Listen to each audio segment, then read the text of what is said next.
improvisational, Right. Jazzy jam thing, but I have to, I that was the unexpected thing of just, I was like, man, how much did this, How much did it actually affect you? And not right, realize? right. Yeah. Like, and I'm just like, fuck, man. Like, yeah. I think that I've just been trying to write the Sonic theme this whole time. I just want the Sonic theme with real drums. That's all Who doesn't really? That's all I wanted.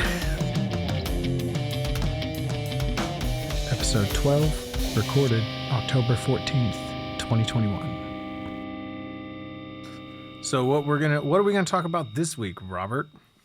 Oh, that's a segue. So this week, we're going to be talking about part 1 of, to be perfectly honest, a yet to be determined number of these shows. I initially said 3 the way I divided it up, but the more I look at the list that I've sort of tenuously put together, I'm not sure if it's going to be 3 or 4. It might be 4. At least it's not 17. It's not 17. It could be something along the lines of 45 hours, but I'm gonna cut it down to maybe like 10. Appreciate that. So not because that would be an unenjoyable 45 hours. It's just that's just a lot of listening. it's a lot of fucking listening for like 1 week. Yes. Like we're Oh, for 1 week? No. So, video game soundtracks. Video games have soundtracks. There we go. Some people do not know this. Some people think it's strictly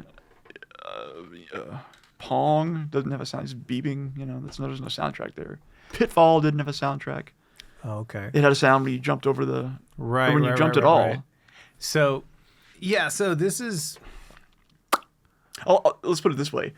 A lot of times, up until like present day, when people in mainstream culture, typically like the news media, references video games, it's always to the tune of like, video games are huge these days, $1 billion industry.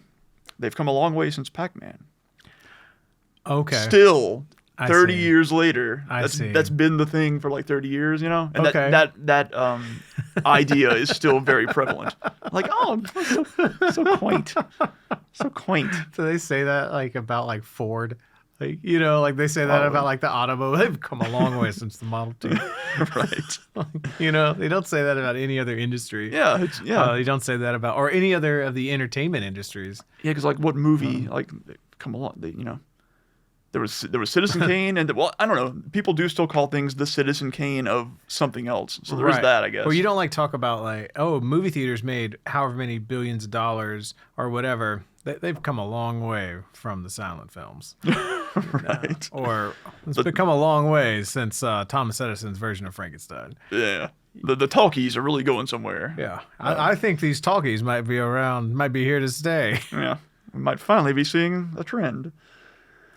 Yeah, but there is, and that has to sort of be with just the sort of the association that people have of video games to children. Sure.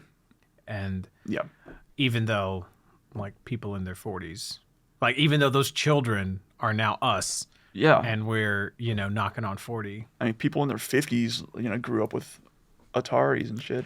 Right, yeah. We're not even talking about like, oh, isn't that cool? Grandma plays World of Warcraft or whatever. No, we're talking about that. We're talking about people who were kids when the consoles, when Nintendo and Atari, and they've just grown up. People who have lived their entire lives with video games in the mainstream, right, to some level. Right. It's still just this quaint little thing because there is some element of like childishness and immaturity, absolutely. And right. At least in the perception of it. Well, also there are perfectly valid reasons to think that, especially these days. Like, what do you mean? You can watch, Twitch streams of people playing Call of Duty and cussing at each other and calling each other, racial slurs, and there are absolutely many reasons to associate immaturity with video games that are alive and well and not showing any signs of fading. Okay, I see what you're saying. So, but also like video games are like bigger than they've ever been. It's a weird thing. Right. I guess that's also sort of a like. We should also preface this like I am and have sort of always been way into video games. I'm right. I'm not the person that I know who is the most into video games by any stretch, but I'm like way. Yeah, and that's been very consistent. Yeah. For the whole time that I've known you, I was very into console games, and computer games up until a point, like around junior high ish. Like Doom 2, perhaps. Oh, I was all about Doom 2. Yeah. I was all about Doom and Quake. I was a boss at fucking Quake. But around like my 8th grade freshman year or so, that was when I sort of ducked out a little bit. Yeah. It just stopped because I got really into drums. And that became my thing. I didn't want to spend money on video games anymore. I wanted to spend money on cymbals. I wanted to spend money on music. Right. And so I kind of pivoted. I canceled my GamePro subscription. Modern fucking drummer. Your boy, modern fucking drummer, the king of thrash metal drumming. They know what they're talking about. I always thought you said crash metal drumming. I mean, you'd never. Also, sure. Yeah. Which is funny because Vinny is not really a thrash metal drummer. Yeah. But whatever. The drum media coverage of metal music in the 90s is another. Yeah. Also another episode. Yeah. Another piece of bullshit. But yeah. So like my perception of it is very sort of, I'm a filthy casual, I guess. Like, there was a time for you, and then that time ended. Yeah. That's it. Yeah. Because you can say casual today, and it's like it has an entirely different connotation, right, to other things. Yeah, it could be that you play 1 billion hours of a phone game. Sure. Like you spend all your time on a phone game with like microtransactions that you put money into every day, and that's you're still casual in a stupid sense, Yeah, it is kind of weird. Like what crosses the line for you to identify as a gamer or for you to track as a gamer?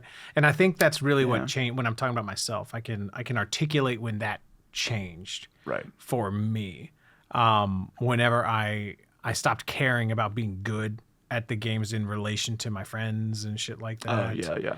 And I stopped caring about what new games or new this or new that or whatever, But I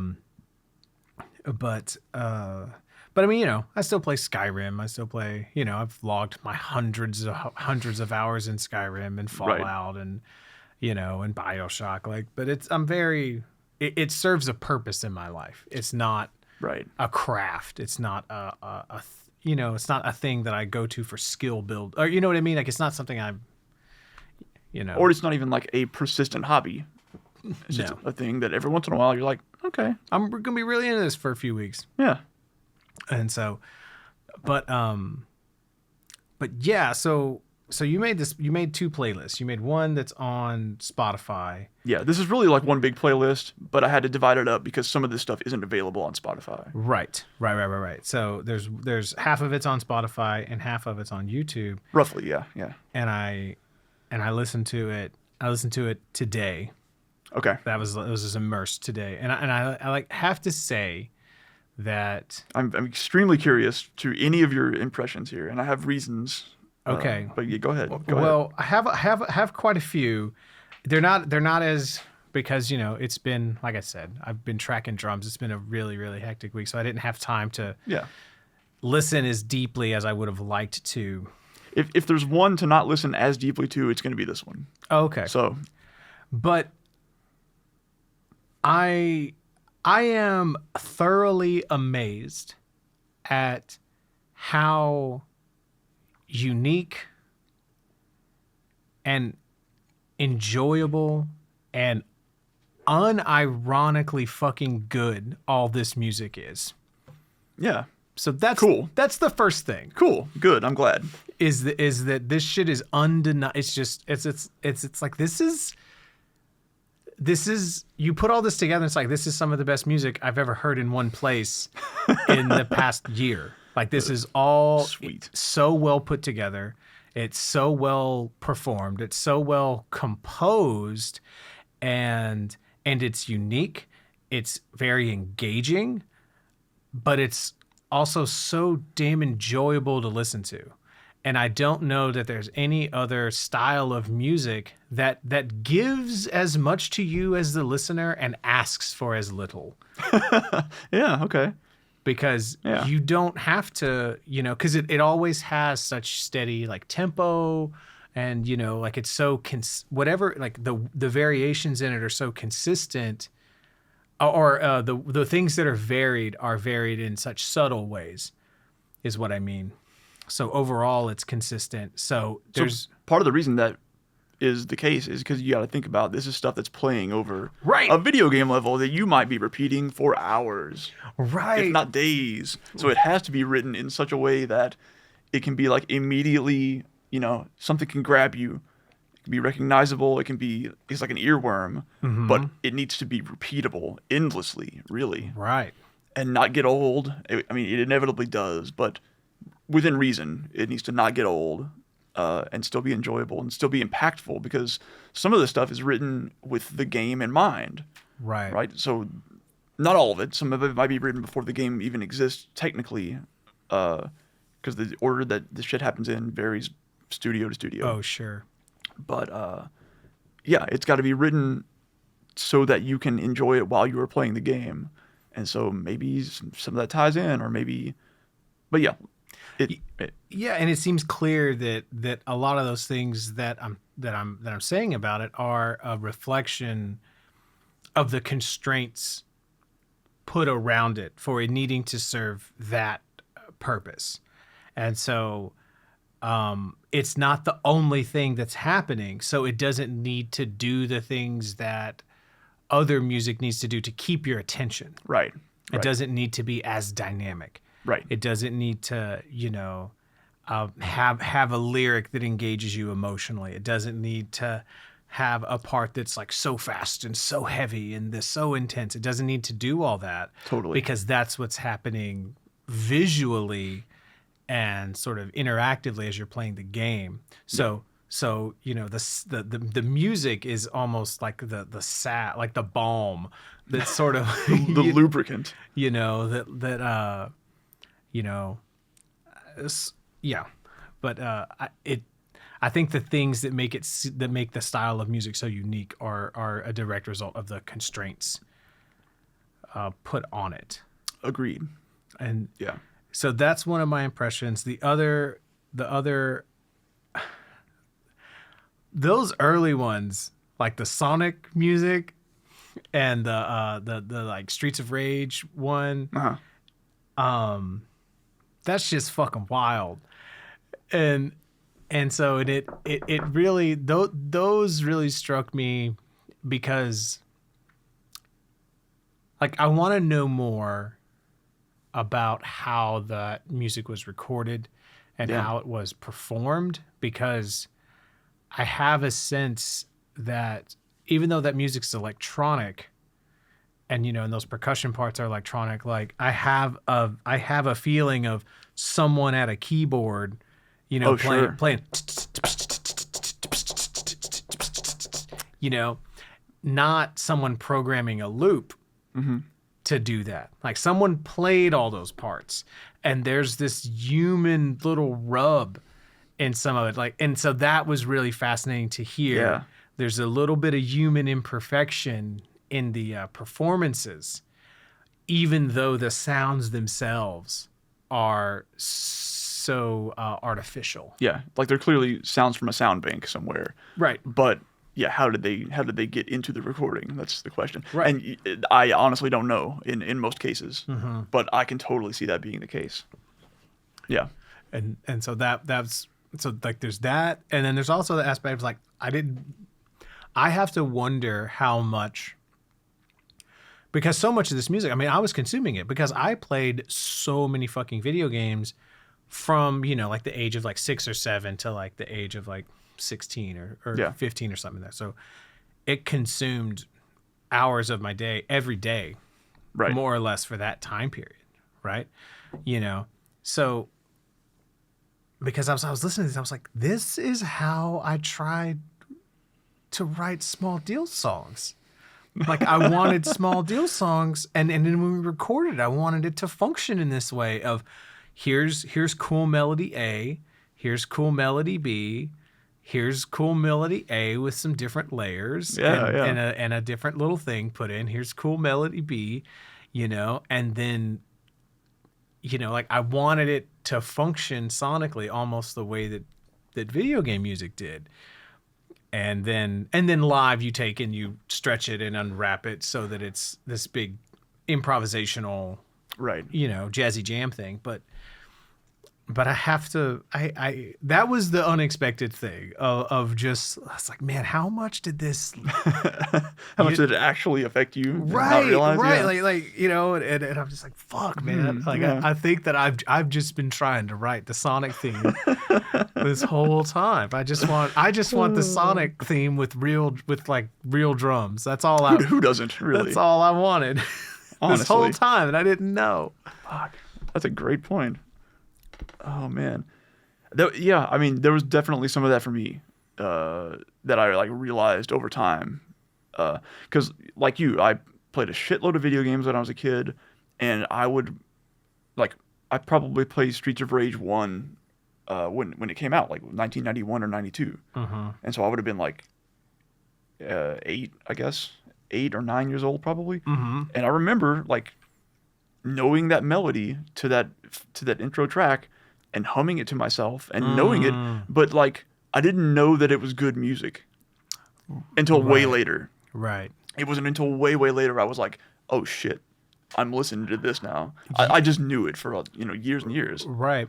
But that's why I knew it, because it was fucking good. Yeah, and that's like another thing that really struck me, and this will probably be like the last thing that I have to really add is the very clear and obvious jazz fusion influence. Yeah. Especially on the composer who did the Streets of Rage. Yuzo Koshiro. Yeah, especially there's a huge Totally jazz fusion influence on that, even in his instrumentation and like in the voice, like the organ and the way that he uses different things and stuff like that. And I have to wonder, I don't know enough about the Japan jazz scene other than one exists. And that I know that a lot of artists, like a lot of American jazz artists, had a lot of success in Japan. Oh, okay, cool. I didn't know that. And so I have to wonder, like, how influenced was he by, like, was he involved in the jazz, in the Japan, like in the jazz, like, what is that? Or was it, or, yeah. I mean, do you know anything about him? Some, I don't know that specific part. I can totally see that being the case, though, like, obviously. But I do know that when he was making the music that he made before this, and then these soundtracks became huge at, like, in the club scene in Japan, because it was a style of music that didn't really exist before. So in a weird sense, for Japan at least, he, like, really pioneered this style of, like, I don't even know what you'd call it. It's just like sort of hard club jazz or some shit. Okay. I don't know what you'd call it, but it became huge. Mm-hmm. And he's like well known for playing it live, playing some of the stuff live. Oh, okay. But I know that he does soundtracks to this day. Right. For many different types of games, but I don't think he ever did much quite else like the Streets of Rage soundtracks. Oh, okay. He did they just did a Streets of Rage 4 last year, 2 years ago, but it was a different company, different everything. But they got him back to do a couple of the tracks for the new soundtrack. Well, and it's interesting that you talk about, because I remember that's the thing that you had mentioned before, was that the people they got to compose the music for these video games, because the constraints are so intense on even just the amount of information, right, that you're able to use for the music. And so that leads to the nature of how you have to record it and the sound sources you need to use. Because this is, a lot of this is before you could just have an audio track, Yeah. So this was Streets of Rage. The earliest stuff on these playlists are on the Genesis. Right, the 16-bit. 16-bit console, it came out in 87, 88, something like that.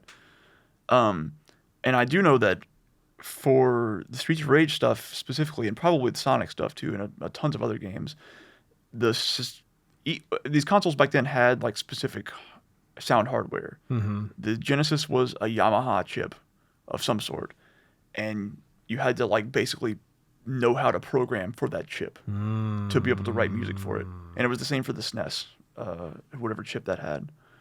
The Super Nintendo Entertainment System. Yes. I like to spell center with an S. Yeah. I'm what you call a ninja speller. You sneak in and rearrange the letters when no one's looking. Also, I hate saying SNES. I don't know why I said that. Just kind of. I've never heard anyone say it until now. Yeah, I don't like it. Because everyone else I know has self-respect. Yeah, totally. Yeah. Well, clearly that's gone out the window. But yeah, you basically had to know how to program for that chip, that like Yamaha FM chip, and so that's where these soundtracks come from. Is that hardware that was in the Genesis, and the Genesis is famously known for having like extremely weird sound hardware, but obviously people got really good results out of it. Oh, okay. So, and as time has gone on, people have looked back on the early Genesis game soundtracks specifically and said, "Oh shit, this was like really good." Because if you compare that to contemporaneous Super Nintendo soundtracks, like the early Final Fantasies, the early Marios, the Zeldas, and stuff like that, they had like a softer feel to them. Yeah. If that makes a lot of sense. Yeah. Maybe like a lot more reverb in some ways. But the Genesis stuff typically had like a more hard, like a raw feel. Well, and that kind of goes sort of in sync with the sort of the way they tried to brand that system as well. Anyway, definitely. But yeah, I played more Super Nintendo than I did Sega. So I have, you know what I mean. I still remember like all Link to the Past soundtrack, and especially all the Donkey Kong music. Donkey Kong Country stuff. Oh yeah, sure. I know that music. Those are well known for being fantastic soundtracks. They're incredible. Yeah, that composer is that David Wise, Grant Kirkhope, one of those two dudes, did that soundtrack. They've done a shitload of soundtracks since then that are like highly regarded. Nice. Yeah. Nice. And so, but like because of that, because of the constraints, you needed to have actual composers, like people, because you think the way you think about it is you imagine, oh, you need music for this kid's toy? Well, just grab somebody from the mailroom, make them blah, blah, blah, blah, blah on the keyboard, stamp it, and move it along to the next piece of the assembly line. Yeah. Because these things seemed like working in video games or working in something wasn't seen as anything respectable when we were kids. Yeah, it was in a really weird spot because like this is just turning into like a history of video games in a certain weird sort of way. Which is fascinating. So yeah, right. Well, I just don't feel qualified to talk about a lot of it, despite knowing what I feel like is probably a lot about it. I think you know more than like 99% of people. Compared to a lot of people, sure. You know more than me. So. But it feels like it was in a weird like tug of war in a way, because to a lot of people it did absolutely seem like that. Mm-hmm. Like, video games, fucking bullshit. Like, why would you work in that? And they did a lot of times, I think, just get fucking Joe from the mailroom to plop down some keys, and that's the soundtrack. Because most soundtracks are really trash. And just like simple, and just like get something in there, and get something that loops, make it loop. If it loops, good to go. Hey, you know how to make this loop? Right. Get Katie from the mailroom. He knows how to make things loop. But on the other hand, at that time, you were having to like program for this hardware, so you had to have some a respectable level of technical knowledge, right? You had to know of something. what the hell you were doing. Yeah, and so not only like creative knowledge, you had to know how to program for this stuff. Right, and that's going to be a interesting cross section, like or Right. it's going to narrow that, Yeah. and yeah, so, but well, and it's also just sort of like the nature of, I guess maybe the nature of it being just a new industry. Yeah. In that sense, and there's something interesting too that you mentioned just now of that. And I think this phenomena has a name, but it's sort of a very akin to survivor bias, or like in a sense of, because whenever you hear people talk about, like, they want to compare, like, like the memes of like, oh, I'm going to compare the lyrics of Stairway to Heaven to like Justin Bieber or whatever. Because they used to make real music and now they don't make real music. Sure. It's so sort of in that line of that,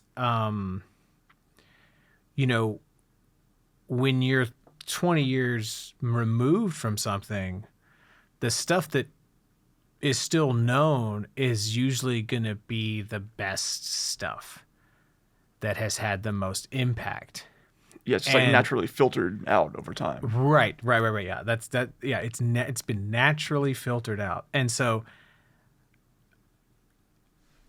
whereas we don't know what is happening right now in 2021 that's going to be relevant 20 years from now. Right. But we know what happened in 1991 that's still relevant now. Exactly. And so to grab random piece of culture from 1991 and compare it to random piece of culture from 2021 as if that's even possible right, in any way, right, is just foolishness, and it's just a way for you to try to sling some of your bullshit and try to devalue something else that you don't understand or that's just not for you. Yeah. But so, because you mentioned, like, well, there were lots of video game soundtracks that were trash. We're talking about, like you're talking about like some that are really good. That doesn't necessarily mean that like that everyone who has. It doesn't mean that like, oh, well, this is just a treasure trove genre, and any game, any cartridge you plop in is going to be a musical masterpiece. Right. And we've just all missed the boat. Yeah, someone didn't discover 2 weeks ago that, hey, video game soundtracks 30 years ago were fucking awesome. And now let's go check them all out. That's not the case That's at all. not. Yeah. It's like I'm on a slasher movie trip right now, like watching like Friday the 13th and stuff like that. There was a lot of really crappy ones made then too that I don't know the name of, that no one knows the name of. Ghoulies, Chopping Mall, probably. They're chopping. Yeah, that's a Chud is in there somewhere. These are chopping. I mean, Chud is not a slasher movie. I know. I'm just thinking about VHS covers that I've seen at the fucking video store now. Sure. Yeah. But Fright Night, very good cover. That's a solid one. That's a great one. Elvira. Oh hell yeah. Elvira. Aftershock. I don't know. I'm just like pulling up mental images. Did you see that Elvira news? She fucking came out as a lesbian for the past 20 years. Oh, good for her. Yeah, she's had like a partner in secret. Fucking wild. Very cool. Isn't she doing? She's doing something else new. She's like a podcast or something. She does something. Yeah. Yeah, like there, and then so because I think I remember seeing someone's like comment being like, now that she's in public eye, probably going to be more in the public eye for reason X. It's awesome that she can be herself. Yeah, something like that. But I don't know what reason either. X is. Yeah. So I missed that part. Anywho, slasher binge. Yeah. Just that. It's very easy to romanticize the past if it's like 2+ decades gone by, right? Because you have forgotten all of the actual shit that and you just remember all the really good stuff. It doesn't mean that the average thing that was released is better than the average thing at any other given time. Totally. Exactly. Exactly. I because there's this guy, this music YouTuber named Rick Beato. Yeah, And I so, know. okay, cool. A lot of his content is really great, but a lot of his fan base is really toxic and gross. Yeah. And they just like, you know, and he got, it seems like about like 6 months to a year ago, he really like started gaming like clickbaity titles Yeah. of like, why does music suck? You know, like a picture of him going, Yeah. so I listened to the top 20. What killed the guitar solo? I Yeah. listened to the top 20 metal songs, and he's like, Yeah. Or what- yeah. Right. Yeah. And then like you actually watch the video and he like talks about how much he likes everything. And it's just, that's just gaming the algorithm and getting clicked. You know, I understand that. Also, it's fucking just annoying, and right. gross in a way. Right. And I saw someone, you know, sort of like counter arguing against one of his theses and basically saying like, if you look at the albums that came out in 91 that we still talk, because, you know, oh, Nevermind and Bad Motorfinger or whatever. None of those albums were number one. You know, like Nevermind was. Well, like, But that was like the exception to the rule. Sure. So Sure. Well, I think it's like if you look at like what the number one song was, like the number one song was like, kind of 91. well, it was like a Bryan Adams song from Robin Hood Prince of Thieves soundtrack. You know? Right, exactly. I'll be right here waiting for you or whatever. And like, no one is talking about that song. People are talking about that song, just not in a good way anymore. Yeah. And so, you know, like that's just to sort of like support the point of that, you know, like, oh, everyone is, oh, this is so culturally relevant and blah, blah, blah. Oh man, the music was so good then. And it's like, you don't, no. I feel like there's a bit of a 90s music, like mid 90s alternative rock nostalgia renaissance. Because it's classic rock. It's what the 70s were when we were in high school. Exactly. Literally. Exactly. It is that time. Literally. But yes. But the point I want to make is this exact point that you're talking about, which is I remember I was way into alternative rock at the time. And I remember there was a ton of shit. And the stuff that I look back on fondly, I'm like, I have great nostalgic memories of that stuff. Some of it I listen to this day. But there was a lot of trash all over the place. So by no means was that like a golden era for music. It's just that there was some good stuff that I grew up with. Right. That's it. Right. And like, and the thing is that you don't remember the bad. You just don't. It gets washed out, you know, of your memories. You know, so and it's the same way with fucking anyone who grew up with Zeppelin in the 60s and 70s. Like, sure, they were great and they endured, and a lot of the shit from then did not. Yeah. Are you saying like a lot of other bands at the time? Okay. Yeah. Okay. I was like, people will fight you if you talk like you're like, yeah, Zeppelin had no one else. You're like Zeppelin had a few good songs. Oh, okay. No. Yeah, I mean there is another sort of I think subtlety to the argument if you want to talk about like the albums and the music that was released between like sort of 68 to like 70 to 71, because that was whenever it was I mean, it's kind of like what we're talking about now with video games. It was basically like rock music as the modern form of rock music, and the art form that is making an album. Yeah. That was basically a new technology, an LP, you know? So you had like, you know, you had like the White Album, you know, and you had the first, you know, you had like the first few Zeppelin records, you had the first few Sabbath records, you had Pink Floyd albums. You had all these things happening in like the span of like 2 years. Yeah. You had the first like few David Bowie records, you had the Meters, you had Funkadelic, you had all this crazy shit all happening like blah. Yeah. And that has had a disproportionate influence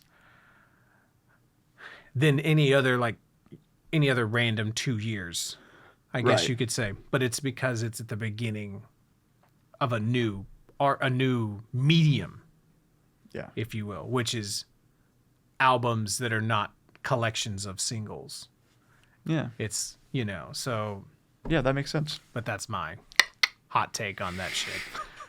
So, but yeah, so you have Streets of Rage. Yeah. And so, Koshiro, Is that his last name? Yeah, Koshiro? Yuzo Koshiro. And so, yeah, so all that shit's fucking wild, especially the first 4 on the playlist. So what's the difference here? The first 4 from the first game, Okay. and they have a slightly different sound than the second. Yeah. And Yeah. so how far apart were these games? Less than a year. Really? Yeah. Wow. Turns out games can come out very fast. If you're making them 30 years ago. Well, the music, because the music seems so similar. I mean, not so similar. The exact opposite of similar. The music felt so different to me. You know. But Yeah, there's a clear like evolution, I think. yeah. The first 4 tracks do feel a bit I'm gonna say simpler, but like a little bit less refined, a little bit rawer, I guess, in a way. Yeah, for sure. Yeah, For the sure. whole soundtrack is like that. But there's a charm to it. It feels like, classic video game. It has a little more of that. Like, it's obviously video game music, Yeah, you know. But, you know, and then you go on to the rest of it. But so I have notes of various types here, but I wanted to specify sort of why I picked the stuff that I did pick. yes. And so I can just run it down real quick. I have a few songs from Streets of Rage 1, I think twice as many from Streets of Rage 2. I have, thinking about it in chronological order, I guess, I've got a song from Sonic 1, from a couple from Sonic 2, and then a handful from Sonic 3. And those all came out 91, 92, 94. So also right, boom, Yeah. boom, boom. Incredibly fast after each other. I've got a few from Castlevania Symphony of the Night on there. And when did that come out? 97. 97. Same with Final Fantasy 7, which I have a number of on there. And those came out on PlayStation? PlayStation 1. Okay. Yeah. And so, speaking of technological like flashpoints, PlayStation 1 Right. had CD audio. Right. Which was the first console to have that. And you can tell. Yes, you can. You can tell. There's a huge sea change there. It feels like it's 20 years It difference. really does. The only thing that gives it away is the drum sounds, Yeah. because there's still definitely programmed drums. But that's like a real guitar. Like someone's playing Totally. a real fucking guitar on Absolutely. that, whatever. The dude who You know? the dude who most people these days would probably know as the guy who up until recently was the producer of the Street Fighter series, which has gone on from this time period until now. He back then worked for, I think it was him, maybe it was somebody else, maybe it was Swery or somebody. Shit, maybe I'm getting my stories mixed up. Either way, the dude who played the guitar on those tracks recently did an interview and like spoke about them for the first time since he's done them. He's been in the public eye. He just like never talked about it, I guess. Okay. No one ever asked him or something, or didn't realize it was him, something like that. And he was like, and not on this song, but on a couple of other songs on the soundtrack, the guitar is like very noticeably like an not even a quarter step out of tune, but like an eighth step out of tune. It's just a little bit. Uh-huh. And he made a series of tweets recently where he was like, I'm so embarrassed at how terribly this sounded. It was so out of tune when I played it. Because it's like this, it's this big solo throughout the whole song. And it does kind of sound like shit in a way. But it's also like, you kind of feel like maybe he meant for it to, because it's this like gothic, you're in a castle, you're killing demons. Right. Like maybe it was meant to sound weird. Right. And it sort of kind of works as a result. That shit's fascinating. But he was just like, yeah, I really fucked that up. I'm sorry. That's so great. So yeah, That's so great. very much a man. real guitar on those tracks. That's so great. That there was like this really great on like one of the Dime Vision DVDs of Dime just talking to himself in the mirror with the video camera, talking about how amazing imperfect music is. Oh man, It's great because he's he's talking about how someone is like you're trying to, like you're trying to get the note and you can't, and you can't quite get it, or you're like so fucking and you overshoot and you're sharp, or how like you listen to Sabbath and those guitars are a little out of tune. And they kind of sound like shit, but it kind of works for what they're doing. Exactly. Yeah. Totally. Yeah. And it's just this really beautiful, sort of just, I don't know, like a love letter to imperfect art, and it means something coming from a dude like that. Like if you can't, because he was like, you talk to like Terry, you hear like guys like Terry Date or whatever talk about him in the studio. And they're like he would be, he was able to hear shit. It's like, no, dude, that was fine 20 takes ago. And he's like, no, it's not. Right. Because there was one thing that he didn't, you know what I mean? So, absolute perfectionist. Right. But so hearing someone who that has those tendencies say it's all right to be fucked up sometimes. Right. Yeah. And just, and I mean, and that's a thing that I've sort of, I've come, that's like my whole like recording philosophy that I realized, or my whole hot take on it is that, everyone says they want a perfect, like they want a good sounding record, right? Right. But you don't. You want a unique sounding record. Yeah, you want a record that sounds like you. Yeah. And how do you get a unique sound? You have to introduce variables. Right. And so you got to turn those knobs a little bit. Yeah, so putting, like playing a real fucking guitar that might not be all the way in tune, that's going through a bunch of like physical effects or whatever that, or putting a bunch of fucking mics on goddamn drums in a fucking weird ass room. True. That's so many variables. True. And so or not if you're, or if you are not playing to a click track or, things like that. Like they introduce, now the thing is the music still has to function. Like it can't just be so imperfect that it doesn't function. Right. It's got to serve the greater artistic point, right? Like, so having a guitar solo that's a little out of tune and like a, scary fucking demon slaying video game. Yeah. It fucking works. You can kind of see how that would work. So, and no one realized it for a long time that it wasn't intentional because no one asked the guy, I guess. There was one of these tracks though, one of these Castlevania tracks that like almost made me mad because of how they programmed the drums. Oh yeah, because it was just stupid. What the placement, the rhythmic placement? Yeah. I know which one you're talking about. Yeah, because I was like, am I hearing this wrong? Because like, what the fuck are they doing? Yeah, yeah. And I'm like, goddamn fucking guitarists. Goddamn, like. And that's another thing that like sort of sets the Koshiro's stuff apart is sort of as it's and a lot of it, like a lot of it is it's like, oh well, you can like fuck, what am I trying to say? Not everyone understands what the drums are like, what the drums need to get done.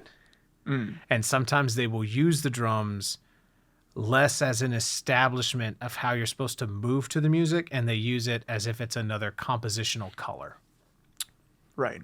And that takes away the groove of the music, so to speak. And that definitely happens in that track. Right. Absolutely, because you're like right, trying to figure out how to like think about it, really. Right, and like, and I'm like listening to it, and I'm like, man, I just want to, like, and it's like, give it, give it, yes,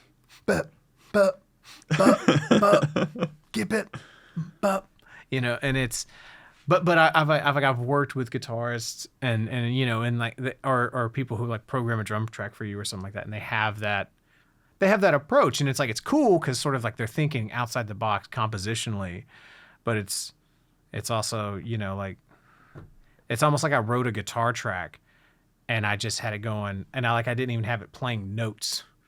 I just had like, all right, go chicka chicka chicka chicka chicka chicka chicka chicka chicka chicka. It's like, oh no, you wanted a shaker. Like, you didn't want a guitarist, you wanted a shaker. Let's see if I can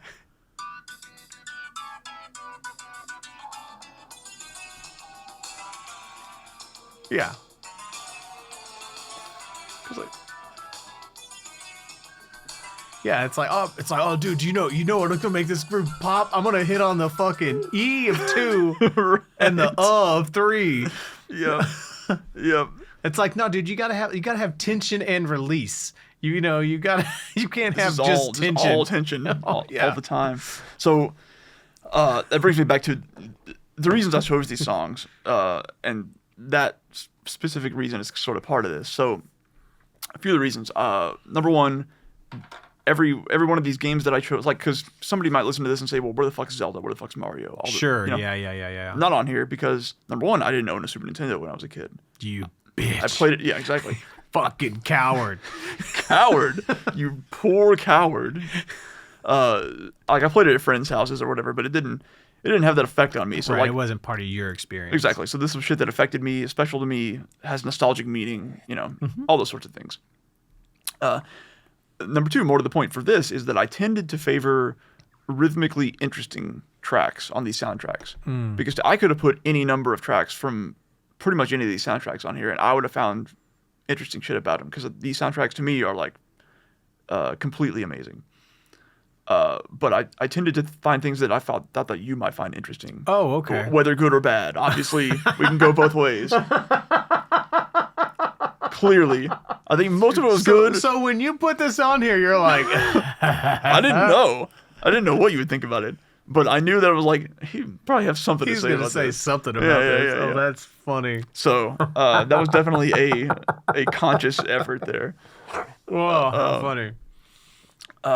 Yeah, like it happened a lot of times, though. It wasn't just like on that track. It was actually like, okay. It was like extremely obvious. Well, it was like, because I was, because sometimes you just hear the beat wrong.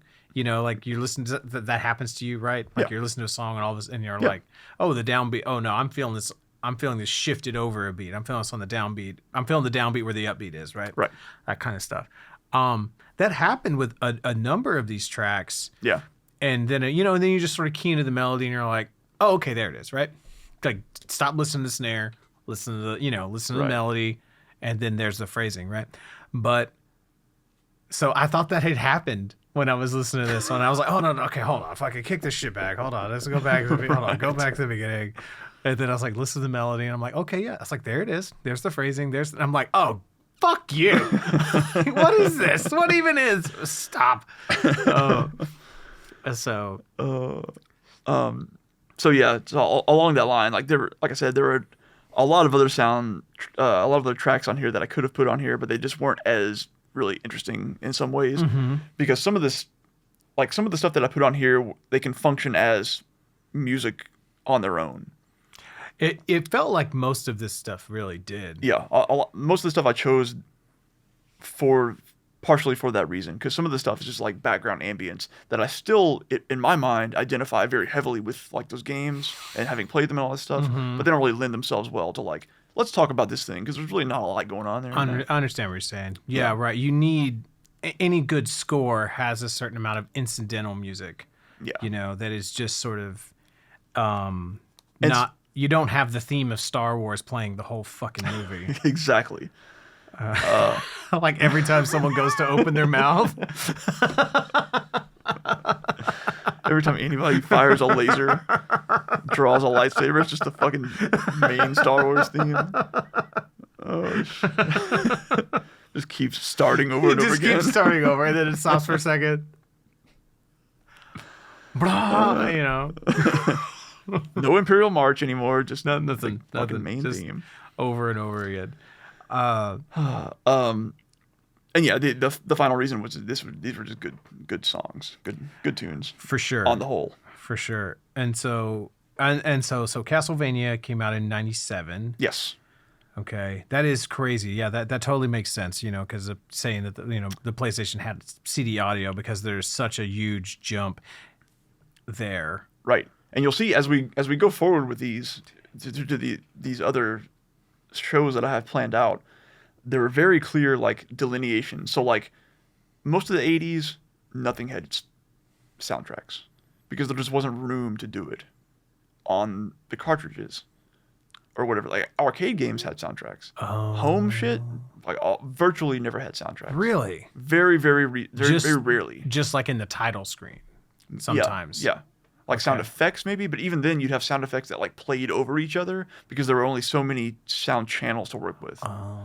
So sometimes you'd have to have stuff cut out to have other stuff come in. Right. So you just couldn't have music playing. And then there were like other things that came along, not over here so much, but like the Amiga or shit, Commodore 64 had more soundtracks. Fucking Neo Geo. Yeah. So the Jaguar. Sorry, Jaguar was trash. I'm just. But yes, it was more powerful, but it was trash. I'm just. was ripping It off. had an Alien versus Predator game on it. I wanted to play. It was widely regarded as being pretty good. But so are you telling me that a lot of prevalent NES games did not have music in them? NES games a lot of times did. Okay. Yeah. Because I thought this was going to be like you imagined your child. You're remembering your childhood wrong. Yeah, so I say 80s. I should really say like the pre-NES era because the NES came out in Okay. 85. Okay. So, but most of the stuff that people think of as 80s console games like Ataris and see. Intellivision and ColecoVision and all this shit. I see. I tend to think of video games starting with NES. In America, for a lot of people, they did. I'm a filthy casual. Okay. So yeah, NES onwards, the NES and the Mega Drive, What's the Mega Drive? Sega's console around that time, Oh. before the Genesis. Oh. Or I'm sorry, Master System was the first one. Master System was the first one. The Mega Drive is what the Genesis was called elsewhere in the world. Oh. Interesting. So yeah, from then on, you had soundtracks a lot of the time. And then up until the PlayStation came out, they kind of sounded a lot like the Streets of Rage, the Sonic soundtrack. A lot of like MIDI and FM synthesis, stuff like that. FM, what do you mean? FM synthesis What's is like, FM mean in that context? I don't think maybe it does mean frequency modulation, just like FM radio does. Okay. I don't know for sure. But it's just like this style of, I don't know enough about it to give you a good answer. Cool. Really. I think it's a counterpart. It's a counterpart to MIDI. Okay. Is what it is. So anyway, and then the PlayStation came along and you had CD quality audio. And so that changed and soundtracks got way more robust. Right. And then from sort of then on, soundtracks just, became a whole other thing. Because Right. the soundtracks that I've included on here up until Deus Ex, which is the last game I included, which came out in 2000, are all MIDI soundtracks still. But after that, with like the PlayStation 2 especially onward, you had like orchestrated soundtracks. Oh, I see. And that persists to this day. Today you just have like bands putting, Right. just like writing songs or whatever. And I don't even mean like licensed music. I just mean like people recording music for the games because you just have all the bandwidth to do that now. Right. You can just put like a very clear, I don't know, like a FLAC, probably not a FLAC, maybe like a really high quality MP3 in Sure. your game or whatever, and it sounds like Right, real right. ass music. Where even back in this time period, it was still like there were fuzzy artifacts going on. I see what you're saying. And so Castlevania is 97, and then the Final Fantasy 7 is Also also 97. Yeah, Final Fantasy 7, famous for being like the last true MIDI soundtrack that they did for that series. Really? Okay. Because they did 8 and 9 also on the PlayStation 1, but they were like, I don't know if it was improved hardware or what it was exactly. I only played like one Final Fantasy game. And it was one of the ones on Super Nintendo. I could tell you if you showed me the cartridge, I could tell you which one it was. Probably 3. That was the big one. But it was fun. I liked it. I don't remember anything about it. It had good music. I remember very little about it, but yeah. So tell me about the fucking Final Fantasy game series. Ooh, that is. I know that's a lot. That's a lot. I know that's a lot, but well, explain like I'm 5, because I have no fucking concept. Okay. So Like how are they connected? what is the style of game that it is, and how has that style of game changed over? Like how's like Final Fantasy 1 different than 2, different than 3, different, or in broad strokes? Very broad strokes. So the connective tissue is like you have a group of party. They're Japanese role playing games, and that doesn't really mean much unless you know what one is, which is kind of stupid. Because the name in itself doesn't really mean a lot. You can make an American game that is a JRPG because of the style of game that it is. Which is typically like you have a party of characters that you're controlling through a story-based game that you level up and you maybe specialize in certain ways. They have different classes or whatever. Right. You get into fights along the way, whether they're like real-time or like turn-based or any of the sort of Final Fantasy games are turn-based for the most part. That was what I remember that being very novel for me with the games that I had played when I played that Final Fantasy game.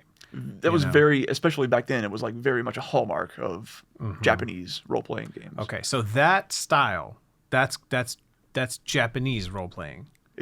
It more or less, I think it almost certainly started off that way. Dragon Quest and Final Fantasy are like the two big ones. Okay, because I always I remember growing up just thinking that was just RPG.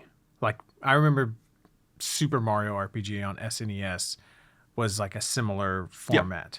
You know, but because it was styled after that, kind of. I see. But so RPG is really Japanese RPG. Because there were RPGs being made in America, but they were influenced by Dungeons and Dragons. Okay. And the first few were like first person, like super rudimentary early first person games, like the early Ultima games. Okay. Which were like, they were just like slideshows because the hardware wasn't there to where you could like Doom, you know, move first person down a hallway and do some shit. Right. So yeah, very different starting points, and then they eventually converged and crossed in a weird way, and then the Japanese started making Ultima style games, and they went off in this other direction. Okay. Fucking weird shit. So anyway, Final Fantasy games, broad strokes, all that stuff. There are crystals, and there's always crystals in the game. Okay. It's just a part of the story. There's this like really involved lore that happened past a certain point, like way too much for its own good, and you can get way into that if you want to. I was never super into that. Well, and that's kind of like the broad strokes, right? So what connects it? Like, what is it? Is it all taking place in the same world? Like, some of them do. Yep, exactly. Generally, fuck, man. This is like the Halloween of series of fucking video games. You know, it's even less connected than that. Because there's no one antagonist following you throughout. There's no Michael Myers in Final Fantasy. It's like if they kept going with the Season of the Witch premise. Yeah. So I don't know if you're familiar. Halloween 3. So Halloween 1 is the story everyone knows. Halloween 2 is the rest of that night and takes place at the hospital, and it's fucking crazy and brutal or whatever. Right. Halloween 3, John Carpenter was like, well, I don't know where to take this slasher shit anymore. So let me make this doesn't even have Michael Myers in it. This is about a different kind of scary thing happening on Halloween.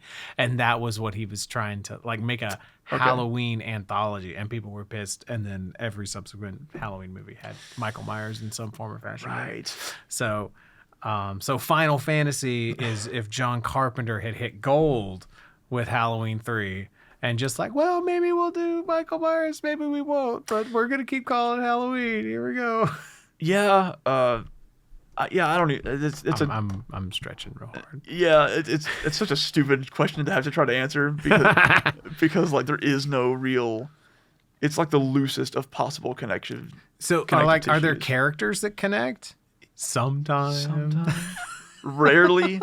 Okay, so let's put it this way: from main game to like if you took Final Fantasy 1, 2, 3, the main ones, the answer is no. The answer is no, never. But there are tons of other games related that yes. So they never connect to each other? The big ones never connect. Do characters appear? No. Okay. Are there like thematic similarities? Yes. And that's kind of. Are they like? But they're not even taking place in like the same like universe. Sometimes. Do they reference the events, Bryce? Sometimes. if they take place in the same universe, yeah, sure. Okay, cool. Well, I guess I feel a little bit better now because that's kind of the impression that I had. Yeah. That it was very disjoint, and I guess Yeah. cool. I'm not crazy for thinking that. Yeah.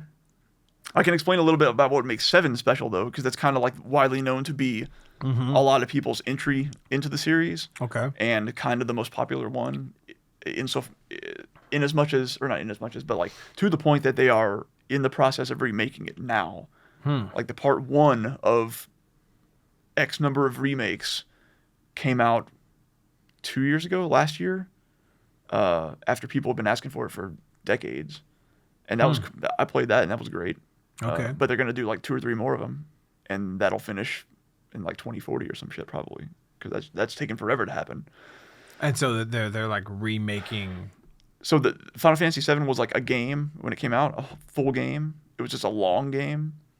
And to remake that in today's fidelity is such a massive effort that they remade the first like 5 or 6 hours of the game and put it out as part 1. Yes.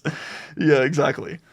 And so they're gonna keep doing that until they either all die, because some of those dudes are pretty fucking old at this point. Some is like the same dudes making it. It's pretty incredible.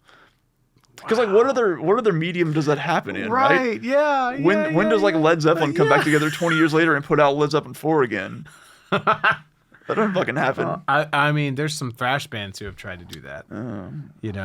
That's pretty interesting. Yeah, like because the recording technology wasn't there to, that's the premise, right? So Exodus retracked Bonded by Blood. Okay. Which there's a whole really fascinating sort of story there of how Exodus is almost really, like low-key the most influential thrash band, but because of just how chaotic their lineup was and just not being, like making not as good of business decisions as other bands did, their debut album that they had tracked came out like 2 years probably later than it should have. Oh, wow. Whereas if it would have come out when they tracked it, it would have been like, oh my God, like, cause instead you have it being compared to Master of Puppets and like Killing Is My Business or something, where it should have been compared to Kill 'Em All. It would have made a way bigger of an impact. Right. Like if it would have been able to be compared to Kill 'Em All, you'd be like, oh dude, Exodus fucking whips Metallica's ass. And so, damn. But yeah, so they retracked that. Lots of people hate it because it didn't have the original singer on it, and the new singer they had for a while sang a bit differently than he did. Testament also did it with a bunch, and theirs was called like First Strike, Still Deadly, and so they just went and tracked a bunch of stuff off of their first few records. I mean, it's cool. It's cool. You know what I mean? I mean, I think it's interesting. But I don't have an emotional association with early Testament or early Exodus. Mm-hmm. So I don't, but because what you're attached to is not just those, the song in the platonic sense. You're attached to the experience you had of that recording. Exactly. And so you probably don't. But it is really, the thing that is fascinating too about listening to the Testament one in particular is like, oh my motherfucking God. Like Mark Morton and Willie Adler. They're just playing Testament of Lamb of God. Testament of Lamb. Yeah. Lamb. Yeah. And, interesting. There's even they even had like they had Alex Skolnick do I'm almost certain of this that I might be mixing up stuff, but I think he did like a guest solo on Ashes of the Wake. Like the last track on there that's like all instrumental and there's like a long like spoken word thing, right, or whatever. I think one of the solos on there is Alex Skolnick. I think you're right. Yeah. And I remember seeing an interview clip of like Alex getting like called to do it or whatever, and him like throwing some shade. He's like, I was like, I didn't know what to expect with like a newer band. Like, are they gonna be wearing like wearing masks or some shit? Like he was just like all those bands that wear masks. Yeah, days. I don't know who you're talking about, Alex. But he was like, these guys are really good. I'm like, yeah, because they play exactly like you. You fucking dick. These guys really got something. I think they're really going somewhere. Yeah. Because he goes instead of like. I forget which Testament song it is. I'll play it for you a little bit later. But it's like, oh my god, like this is laid to rest. Basically, it's laid to rest. Yeah. You know. Jesus Christ. But yeah, no one's gonna go back and like, oh, let's. If you do have someone doing that, like in the context of film, it's like a different director doing a different interpretation or whatever. You don't have, people remaking albums, Exactly. Yeah. So yeah, it is interesting. I mean, that's a wholly unique. Well, no, it's not. I guess movies do that all the time, don't they? They will do reboots.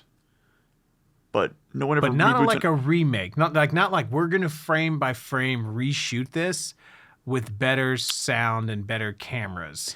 Yeah. And like better rendering and better, you know what I mean? And yeah, and that is a unique video game thing, for sure. What's wild though about the Final Fantasy thing is that it's not even just that.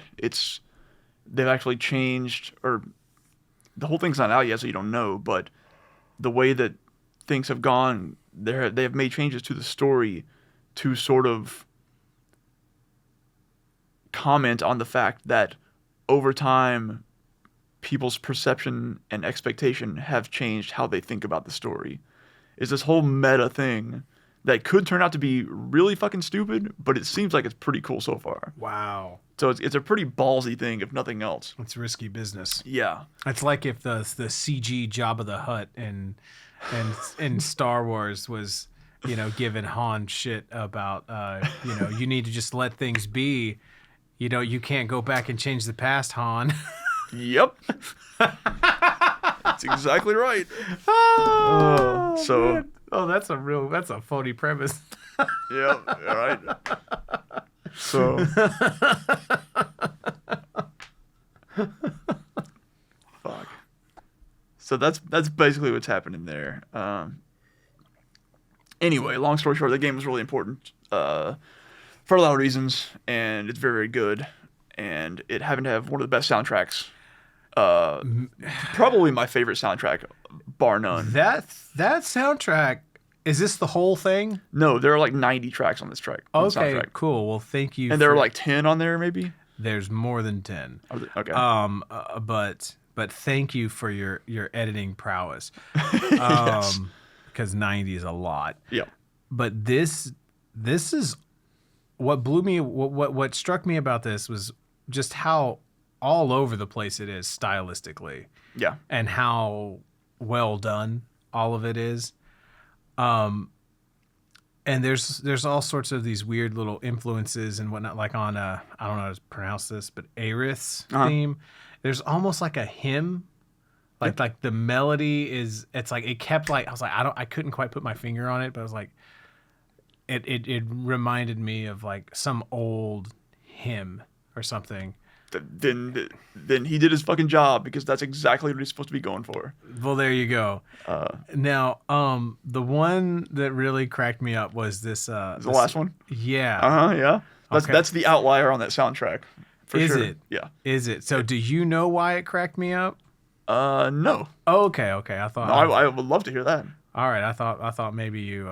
So the whole soundtrack is nothing but like MIDI the entire time, and then you get to this final track, and this plays during the last boss fight of the game. Okay, cool. And I'm not fixing to play that track. No. Okay. And so it goes off the rails with like symphonic weirdness and choir, like this really staccato choir coming in, and they're all speaking Latin. And yeah, so I want you to. So you listen to that. Maybe you want to take your headphones off.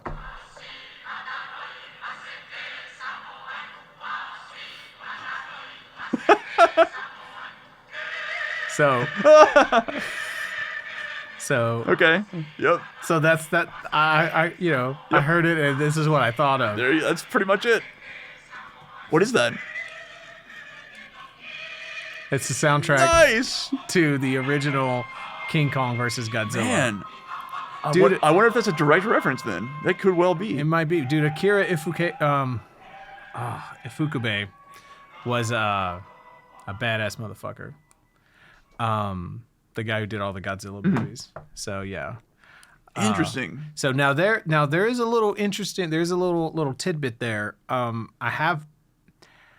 have both versions. Now that version right there is in the American version, but the music, the score for the American version and the Japanese version are different.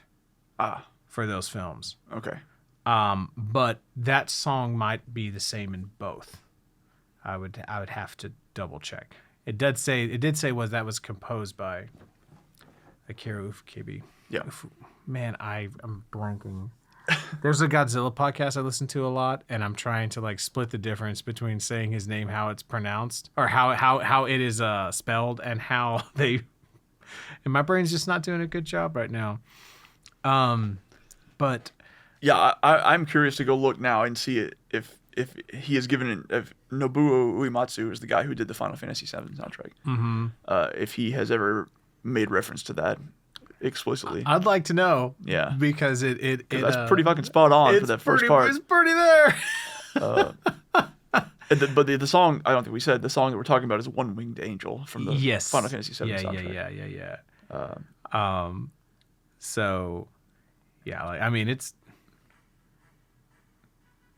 a ripper of a track. Yeah. Yeah. It's that's it. I mean, it's certainly in the same, if vibe were a fucking key, songs in the key of vibe. So, right. But yeah, so this dude has done, I don't remember which if he has been there the whole time, but he has done most of the Final Fantasy soundtracks over the past like 30 years.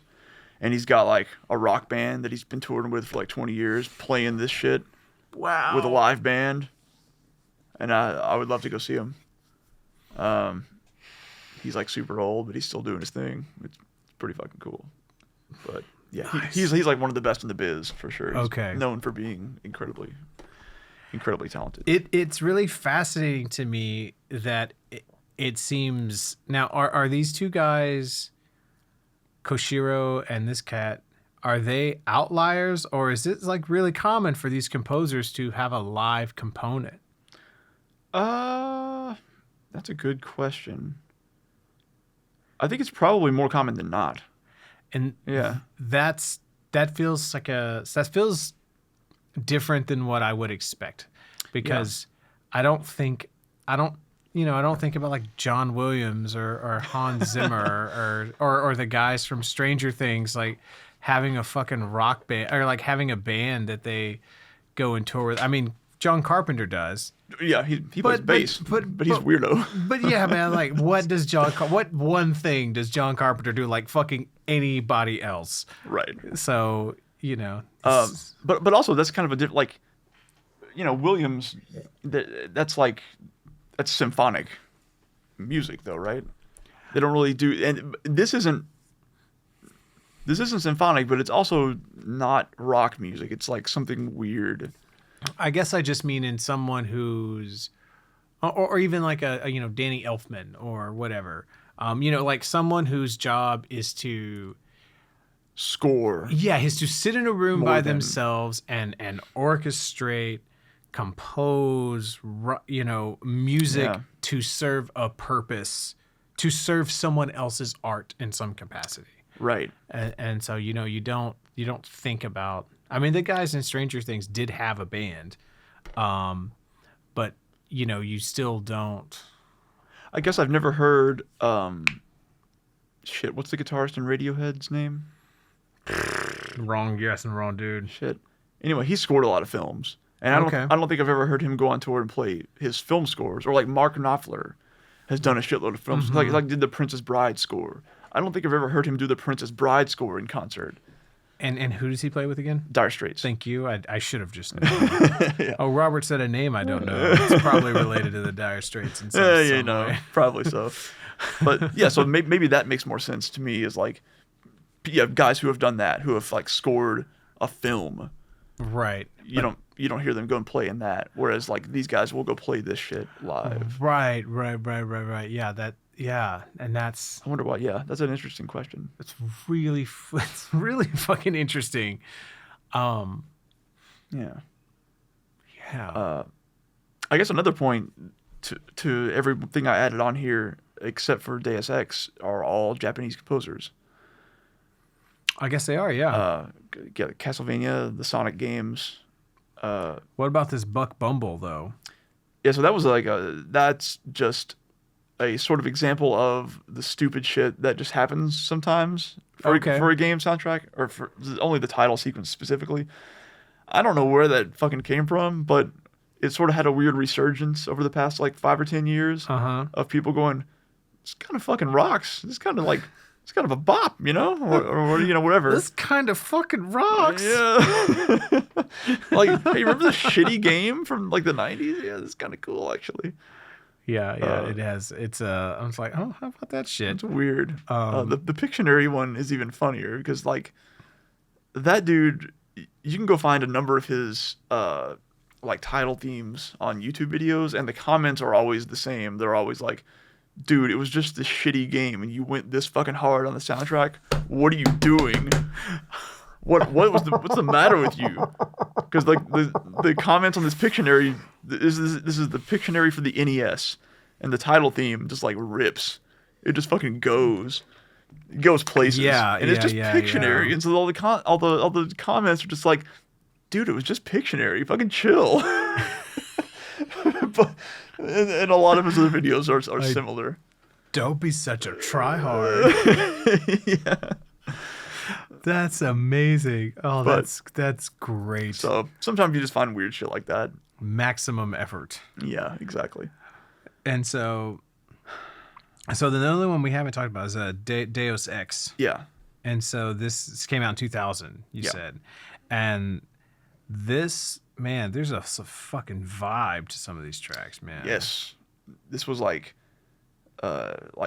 conspiracies and espionage and sort of governmental like bureaucracy and shit. Well, and there's a vibe. That's the theme of this game, especially in the first one on here. The you know, number 9 ambient is what it says, but that has like almost like a synthwave kind of totally thing. And this whole soundtrack is very cyberpunk-esque before it became like a whole thing again. Right. Which that whole resurgence happened like about 10 years ago, probably. Was it 10? Okay. Maybe less at this point, but I feel like the watershed moment of it was like Drive. Yeah, and then not too long after that was like when Stranger Things came out. You know, the first season. That felt like the big like, you know, moment. That was whenever I remember my hip friends, you know, like, have you heard the music in this new show? Right. Yeah, because it was harkening back to that 80s synthwave aesthetic very deliberately. Yeah. Right. And so. But yeah, this game uses it like all over the place. Right. So yeah, so it's interesting that it was ahead of the curve on that, I guess. Yeah. So that's the one game on here with. Well, shit. Yeah, I guess they were all American composers because the studio was in Austin that made that game. But yeah, one of the guys that they worked with was Reeves Gabriels, who was the guitarist for fucking David Bowie for a long time. He plays guitar on the Earthling. The Earthling or Earthlings record. Right around the same time then. That was 97. Yeah. When that album came out. Reeves Gabrels, man. So Gabrels. that fucking out. That's one of my favorite albums of all time. Nice. That one's in the top 10. And that record, I feel so fucking lucky because I got to have my own sort of unique entry point into David Bowie of seeing him play Little Wonder, one of the tracks off of that record, on Saturday Night Live. You know what I mean? And then being like, who the fuck is this guy? Give me this fucking record. And then my mom being like, why do you want a David Bowie record? You know? Oh, shit. And I bought that record and Led Zeppelin 4 on the same fucking day. Wow. And so, but yeah, man, and that record, it holds up. It's great. It's amazing. Is I'm Afraid of Americans on that album? It is. Okay. It is. I only knew it from whatever soundtrack it was on at the time. There's also Lost Highway, maybe? No, that's not. Well, I don't know. Maybe. I don't think that's on there though. But there was a real, like, there was a video with like Trent Reznor in it and stuff like that. That was my entry into David Bowie, was that song. Interesting. So there's another really funny thing about that record. So there is a I want to just play you the clip and see if you notice it.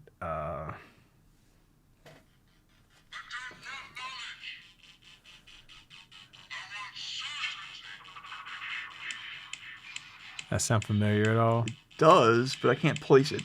So, it's the last track The whole thing. Oh.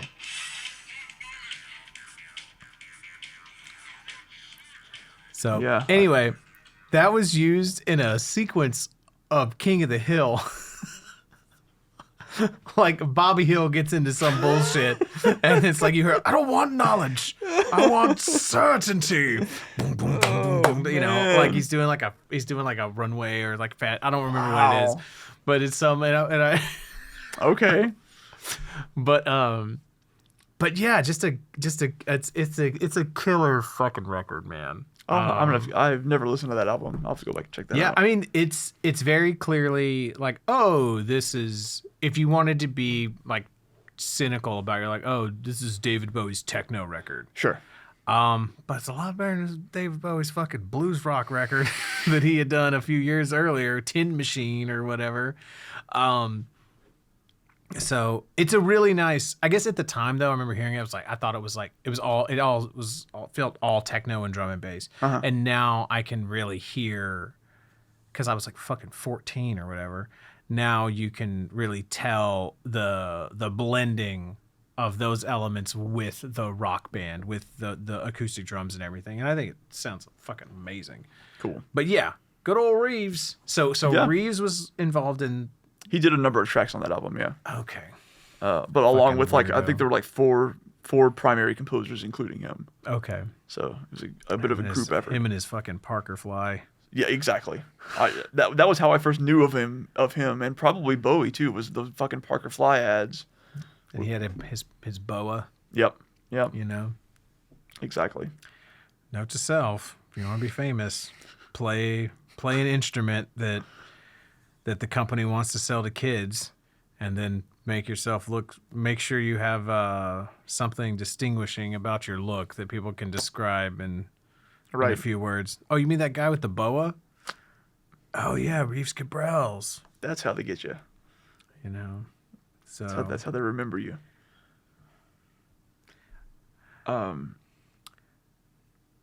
But yeah. So and this was another PlayStation game. Well, it was a PC game. Not PlayStation 1. It was a Jaguar game. It was PC at first. Further away. It was PC at first, and then eventually they sort of remade it, and they sort of down-ported it. Like they made it kind of shittier to put it on the PlayStation 2. Okay. In a weird way, because the PlayStation 2 was less powerful than PCs of the day. So, anyway, that was where I first played it, on the PlayStation 2, and then played the PC version afterwards. Sorry, I just had this weird wave of, like, because you said downport, and it made me think of like all of a sudden I had like a hook from some weird song in my head.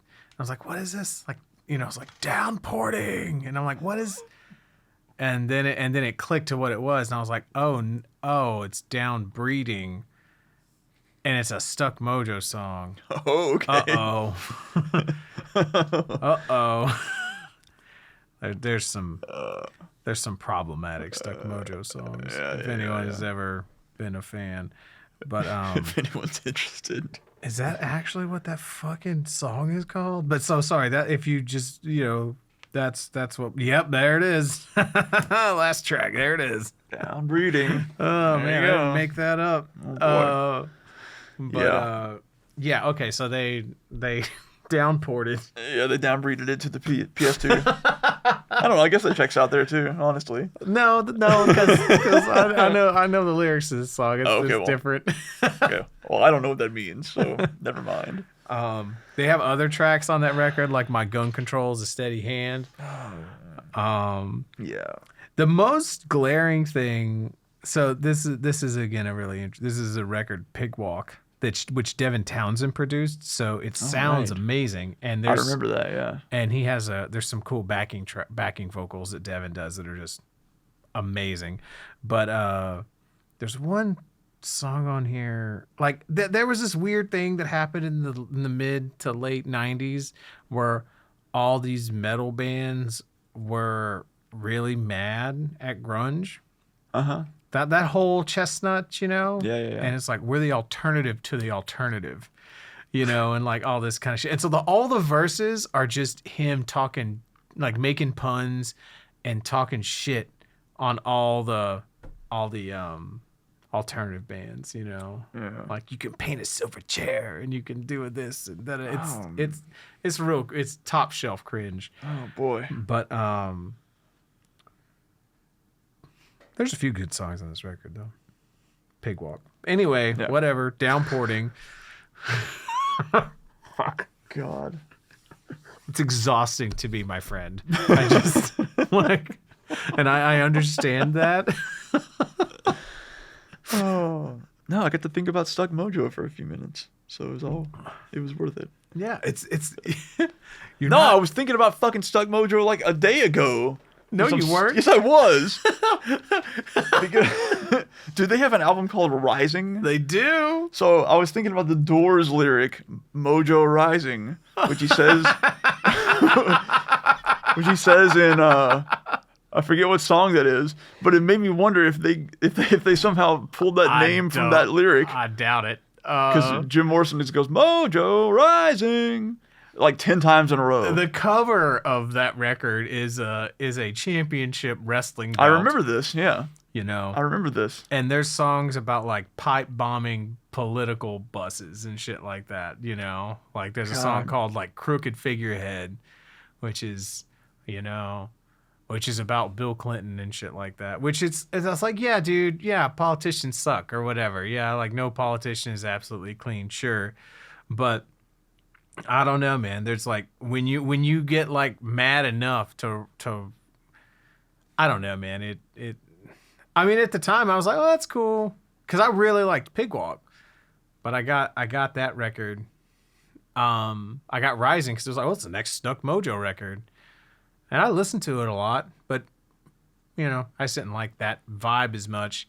Right. Because it like reminded me of my uncle that was telling me that like fucking Bill Clinton like was like literally a demon and shit. Right. And so, like there's there's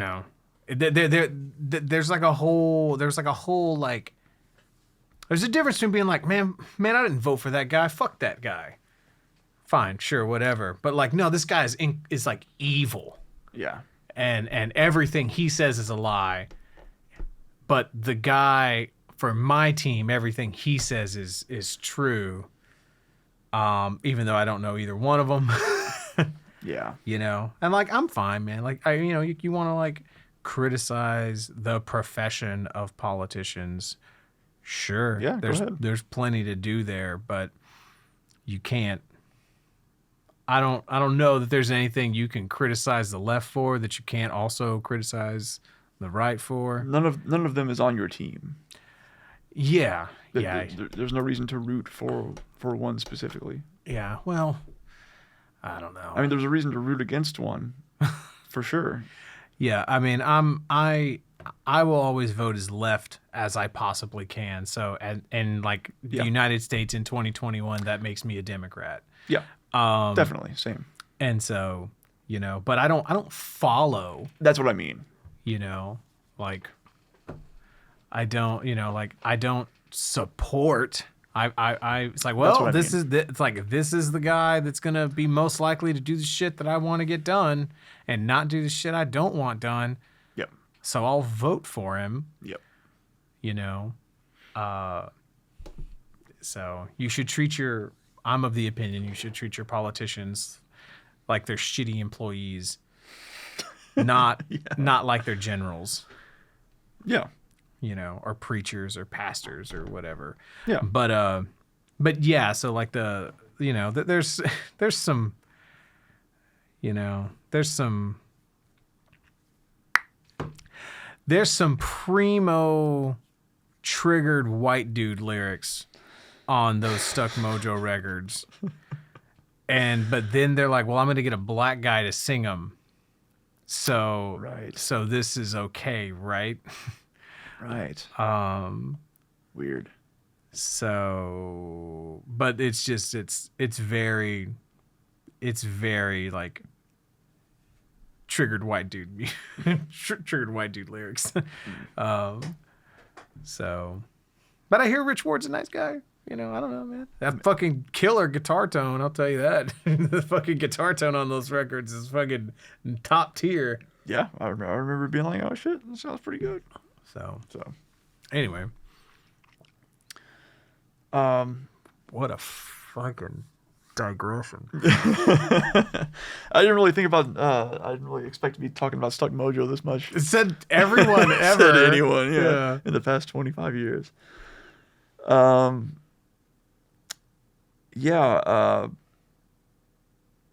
guess.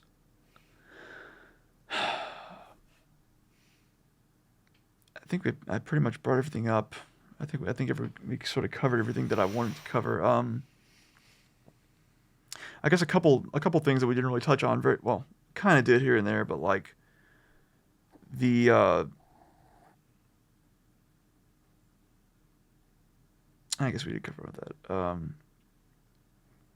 Anyway, I was primarily interested with this just to see what you would think about some of this stuff, because not only like you said, you were sort of playing games around this time, so you had at least heard some of the contemporary stuff, right? If not this exact stuff. But also, I've just listened to it so much over so many years now that I feel like I can't listen to it objectively anymore, because all this shit carries all sorts of weird nostalgia for me. Right. But I still listen to it to this day just for musical appreciation.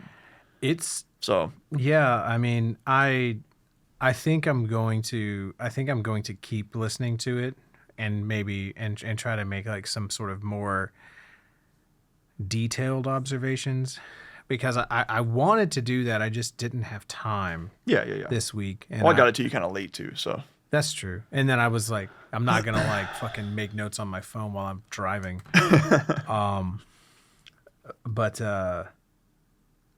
But yeah, and it is interesting too, because the PlayStation was the first sort of uptick that I did not participate in. Right. You know, so I was one of those kids. I had a Super Nintendo and a Sega. Fucking money bags over here. Richie Rich over here. Yeah. For real. No, it's just...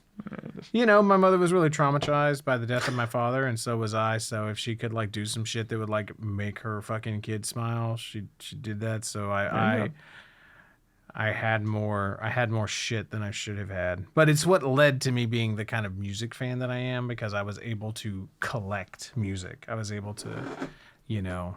scrape the shit out of my leg on this desk. I was able to, you know, I was able to, you know, go down all those rabbit holes. I wasn't just stuck with the music that came across. But anyway, I did not get a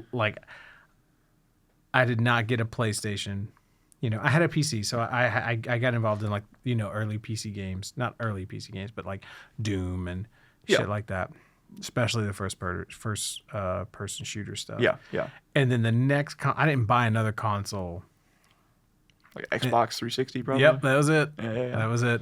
I think that was probably the case for a lot of people, really. Like fucking, 15 years later, because I wanted to play Fable. And yeah. So like these things on PlayStation, just Totally. completely off of my radar. Right.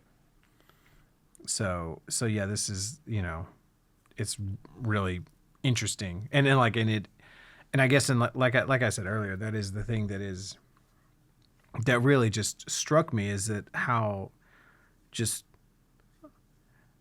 just unironically, like no like nod wink at the camera, like, oh well, this is like some of the most engaging and interesting music that I've ever heard, all put in one place. Cool. Like in several years, you know what I mean? Like it's Sweet. It's because it's just so objectively good. But I mean, like, okay, whatever. So much music is objectively good, right? But it's interesting, it's novel, and it's engaging. Yeah. But it doesn't. It's doing it in like the nicest way. Like it is, because like lots of stuff is like really artistic and really engaging and all that sort of shit, but it's asking shit of you. Yeah. It's like, hey man, you only pay attention to this, Yeah. But there's levels of attention that you can pay to this music. Like you can I'm only going to listen to this music, and there's enough layers and depth there that it will be very rewarding for you. Right. Or it can just be on the background, and it'll be nice, and it'll be fine. And that's honestly, I think that's what's kind of blown my mind the most about it, is that was one of the things that really drew me to like funk music and like the jam band scene and whatnot, was that there was at a show like that, there's levels of engagement. And all of those levels of engagement are accepted and encouraged. Right, they're like valid levels. Yeah. It's, you can be like totally upfront, like, oh man, I'm just trying to absorb what these musicians or these personalities are about. Like I'm really into this person, like a little, like almost like a celebrity kind of thing, right? Right. Or you could just be dancing your ass off. Or you could just be, like, I'm really digging the musicianship. Or you could just be chilling in the back, vibing by yourself. Or you could just be outside and it's background music to you having a fucking conversation. And all of those are encouraged, right? Whereas like at a metal show, there's really only one way that you're supposed to be engaging in a metal show. Yeah. And the front man is going to yell at you if you aren't doing that one thing. Which is you need to be moving your body violently and screaming the lyrics to the songs in some way. Yeah. At a lot of metal shows, you'll get explicit instructions on how you should be moving. Yeah. And those levels of engagement are, I mean, everyone still does all that. Yeah. But it's like, you're like, oh, I'm being a wuss, or like it's, like, but that whole idea was something that I really, really liked, because I liked the idea of being able to perform perform a service to the audience, in a sense of like, hey man, this can be whatever you need it to be. Yeah. Right? Like if you really want something with depth to fucking chew on, then it exists at that level, and you can keep digging and you'll find all those layers. If you just need to fucking like zone out and fucking like nod your head and be entertained or whatever, then this is for that too. If you want to have some background while you're fucking talking outside, then it can be that too. Right. So that's the unexpected connection to listen to this music is how much it's like, oh well, this is what I was trying to write, But I mean, you saying like that makes a ton of sense though, because that's in a way that like some of those engagement methods were like exactly what they were going for, right? They were going for the thing where you can just kind of have it going in the background, and it kind of keeps you going. Mm-hmm. But turns out some of this shit was actually really good music, and you can go back. Like, I don't know how much of that. I'm sure the people who wrote it wanted to write good music, right? But a lot of this shit is like actually legitimately like I want to listen to this a lot. Mm-hmm. And I don't know if that was the intention when writing it. Right, yeah, like I want to make this as good as I have time to make it. Right. But this, this isn't like my fucking Beethoven's Fifth here. Yeah. Like, like this isn't my White Album. This is, fucking Wandering Ghosts. Like it's moving on, Yeah. And so yeah, like, and I mean, and I also wonder too, because I know that Michael played a lot of video games. The guy who co-wrote all the Small Deal stuff. Right. So I know that these things, I imagine these things are a big influence on him as well, in sort of, well, and then also like he was a huge, like 70s, like progressive rock, Frank Zappa kind of guy. And so that you sort of get like those jazz fusion sort of notes that these guys were sort of pulling on, in their early influences, that I imagine that influences the next guys and sort of, Yeah. So I imagine that's a bit of another reason why there's the connection that I'm feeling there. So that could make some sense. Yeah. Well, that's kind of all I've got, I think. That's great for this collection. I dig it. So, like I said, I've got basically everything else I want to talk about laid out and generally organized into 2 sections, and we'll see how much I can pare each one of those down. Maybe it'll be 3 sections. This music's real nice to listen to. I don't mind. You can do as many as you want. Cool. Well, there's a shit ton of it to listen to. I don't know that I'm going to do a similar one to you with, like, say, death metal, because I don't know if I want to subject you to that. I would imagine that there's probably more variety in this than there is death metal. Oh, challenge accepted. Shit. But I think it'll be interesting as we do the other ones to see how, because like even in this one you can see how it progresses from the early 90s to the late 90s. Mm-hmm. It's very, very different sounds. Sure.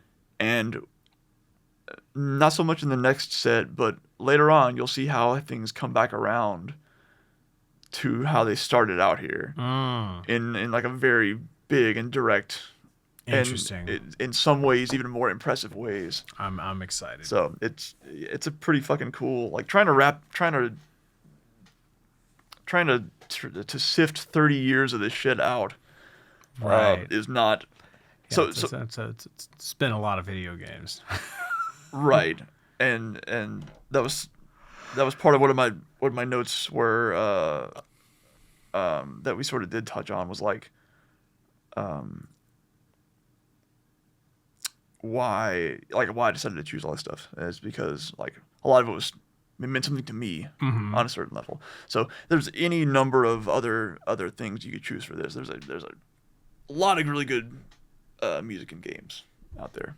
So nice. But this is some of the best. Rock and roll. All right. Appreciate it. Cool. Yep. Adios.